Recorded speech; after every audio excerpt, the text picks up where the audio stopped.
Hulagu Khan کی افواج نے پچھلے 12 دن سے بغداد کا محاصرہ کر رکھا تھا۔ جب مذمت کی تمام امیدیں دم توڑ گئیں تو 10 فروری 1257 کو فصیل کے دروازے کھل گئے۔ 37ویں عباسی خلیفہ معتصم باللہ اپنے وزراء اور امراء کے ہمراہ مرکزی دروازے سے برآمد ہوئے اور ہلاکو خان کے سامنے ہتھیار ڈال دیے۔ ہلاکو نے وہی کیا جو اس کے دادا چنگیز خان پچھلی نصف صدی سے کرتے چلے آئے تھے۔ اس نے خلیفہ کے علاوہ تمام اشرافیہ کو وہیں تلواروں کی گھاٹ اتار دیے اور مغول دستے ام البلاد بغداد میں داخل ہو گئے۔ اس کے اگلے دن جو کچھ ہوا اس کا کچھ اندازہ مورخ عبداللہ واصف شرازی کے الفاظ سے لگایا جا سکتا ہے۔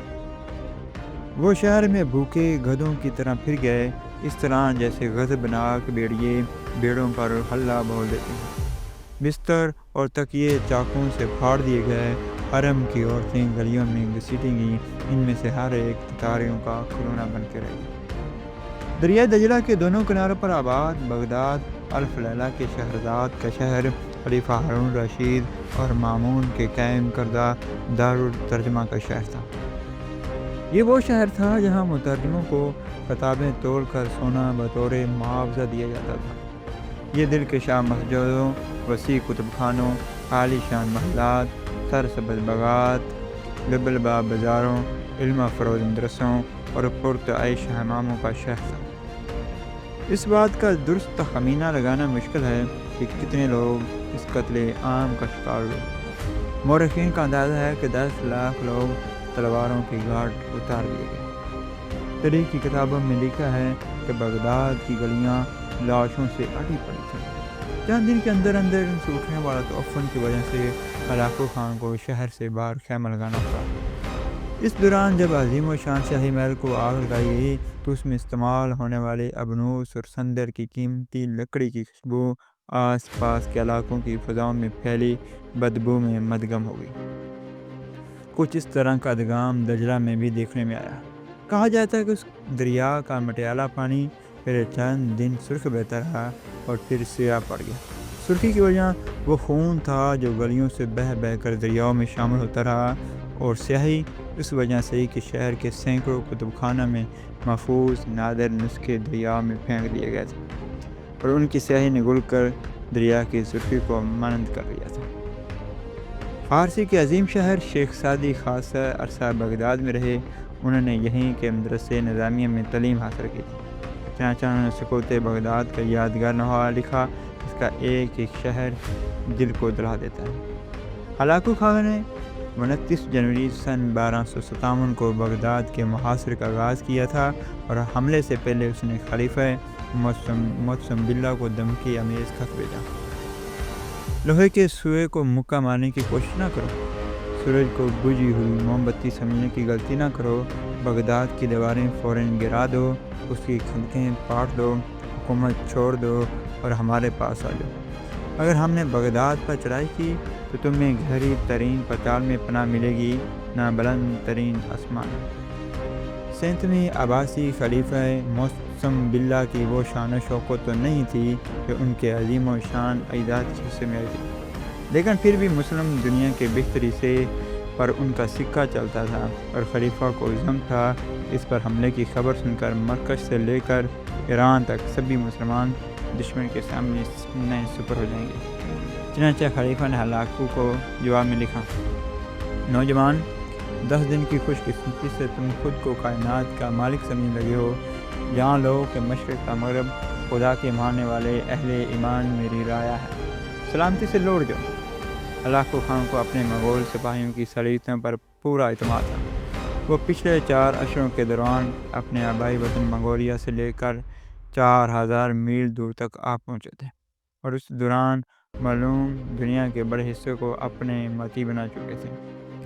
بغداد پر حملے کی تیاریوں کے دوران نہ صرف ہلاکو خان کے بھائی منگو خان تازہ دم دستے بھجوائے، بلکہ آرمینیا اور جارجیا سے خاصی تعداد میں مسیحی فوجی بھی آن ملے تھے جو مسلمانوں سے صلیبی جنگ میں یورپ کی شکست کا بدلہ لینے کے لیے بےتاب تھے۔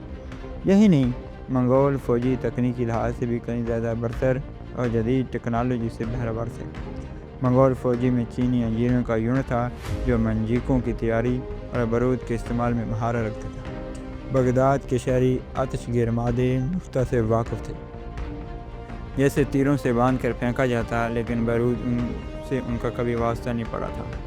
اس زمانے کا بارودگی آستگی سے چلتا تھا۔ منگول نے اس میں یہ جدت پیدا کی، اسے لوہے یا پکائی کی مٹی کی ٹیوبوں میں رکھا دیتا ہے جسے وہ دھماکے سے پھٹ جاتا۔ اس کے علاوہ منگولوں نے دھوئیں کے بم بنانے میں بھی مہارت حاصل کر لی۔ ان کی منجیقوں نے شہر پر آتش بارشیں برسانا شروع کر دیں۔ یہی نہیں، منگولوں نے فصیل کے نیچے بارود لگا کر اسے بھی جمع یکسر توڑنا شروع کر دیا۔ بغداد کے باشندوں نے یہ آفت اس سے پہلے کبھی نہیں دیکھی۔ ابھی معاشرے کو ایک ہفتہ بھی نہ گزرا کہ خلیفہ نے ہلاکو خان کو بھاری تاوان دے کر اپنی سلطنت میں جمعے کے خطبے میں اس کا نام پڑھنے کی شرط پر صلح کی پیشکش کی، لیکن ہلاکو نے فتح سامنے نظر آ رہی تھی، اس نے یہ پیشکش فوراً ٹھکرا دی۔ آخر 10 فروری 1257 کا دن آیا جب خلیفہ نے شہر کے دروازے منگولوں کے لیے کھول دیے۔ دراصل اس سارے کھیل میں خلیفہ مسلم باللہ کا نمک حرام وزیر ابن القمی ملوث تھا۔ ہلاکو خان ابن القمی کے در پردہ دعوت پر ہی بغداد فتح کرنے آیا تھا۔ منگول مذہب میں کسی بادشاہ کا زمین پر خون بہانا بدشگونی سمجھا جاتا تھا، لیکن اس لیے ہلاکو شروع میں خلیفہ کو یہ باور کراتا رہا جیسے وہ بغداد میں اس کا مہمان بن کر آیا ہے۔ خلیفہ کی ہلاکت کے بارے میں کئی کہانیاں مشہور ہیں، تاہم زیادہ قرین قیاس ہلاکو کے وزیر نصیر الدین توسی کا بیان ہے جو اسے موقع پر موجود تھا۔ وہ لکھتے ہیں کہ خلیفہ کو چند دن بھوکا رکھنے کے بعد ان کے سامنے ایک ڈھکا ہوا خون لایا گیا۔ بھوکے خلیفہ نے بے تابی سے ڈھکن اٹھایا تو دیکھا برتن ہیرے جواہرات سے بھرے ہوئے ہیں۔ تاریخ اسلام کا کتنا عبرتناک منظر تھا جب عباسی خلیفہ مسلم باللہ شکست کے بعد آہنی زنجیروں اور بیڑیوں میں جکڑا بے بسی اور بے چارگی کی تصویر بنا چنگیز خان کے پوتے ہلاکو خان کے سامنے کھڑا تھا۔ کھانے کا وقت ہوا چلا تھا۔ ہلاکو خان نے خود سادہ برتن میں کھانا کھایا اور چند دنوں سے بھوکے خلیفہ کے سامنے سونے کی تشتریوں میں ہیرے اور جواہرات رکھنے کا حکم دیا۔ پھر معزول خلیفہ سے کہا، محترم، کھانا تناول فرمائیں۔ تاجدار بغداد سے بیچارگی، بے بسی اور بے شرمندگی کا تصویر بنا کھڑا تھا۔ بولا، میں یہ کیسے کھاؤں؟ ہلاکو نے سوال کیا، سنا ہے تم اکثر کہا کرتے تھے کہ ہیرے جواہرات دیکھنے سے تمہاری آنکھوں کو ٹھنڈک ملتی ہے، اگر ایسا ہی ہے تو انہی سے اپنے پیٹ کا دوزخ ٹھنڈا کرو۔ خلیفہ کی آنکھوں میں موت کا خوف رقص کر رہا تھا، ایسا خوف کہ جس سے اس نے کبھی سامنا نہ کیا اور نہ ہی کبھی سوچا تھا۔ ہلاکو خان کی ایک دفعہ پھر چنگارتی آواز بلند ہوئی، میں کہہ رہا ہوں کھاؤ انہیں۔ خلیفہ مسلم باللہ گڑگڑایا، محترم، انہیں کیسے کھاؤں؟ یہ بھوک نہیں مٹا سکتے کیونکہ یہ کھانے کی چیز نہیں ہے۔ پھر تم نے یہ سونا چاندی ہیرے جواہرات جمع کیوں کی؟ وہ مسلمان جو اس کا دین ہتھیار بنانے اور گھوڑے پالنے کے لیے ترغیب دیتا تھا خود جواب نہ دے سکا۔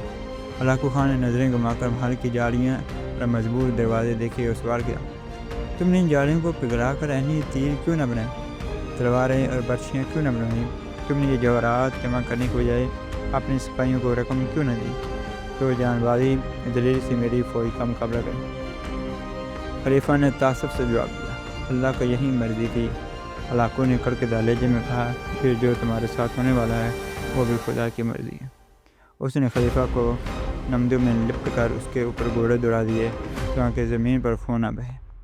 ہلاکو خان خلیفہ کی موت کا منظر دیکھ کر محفوظ ہوتا رہا، پھر اٹھا اور لاش کو اپنے پاؤں سے ٹھکر لگا کر بولا، جو حاکم اپنی رعایا کے حال سے غافل اور عیش و عشرت کے دلدار ہو جائیں ان کا انجام یہی ہونا چاہیے۔ میرے انصاف کا تقاضا بھی یہی ہے۔ اس کے بعد عروس البلاد بغداد وحشت، خوف، بربادی اور ویرانے میں تبدیل ہو گیا۔ خوش و خرم شہر قبرستان جیسے شہر خاموشہ میں تبدیل ہو گیا۔ زندگی جسے تھم کے رہ گئی، بچے کھچے وحشت زدہ چہرے ہنسنا مسکرانا بھول گئے۔ ایک نمک حرام غدار وزیر ابن القمی کے حوص و اقتدار نے وہ فاحش غلطی کی جسے صدیاں گزارنے کے باوجود تاریخ آج بھی معاف کرنے کو تیار نہیں ہے۔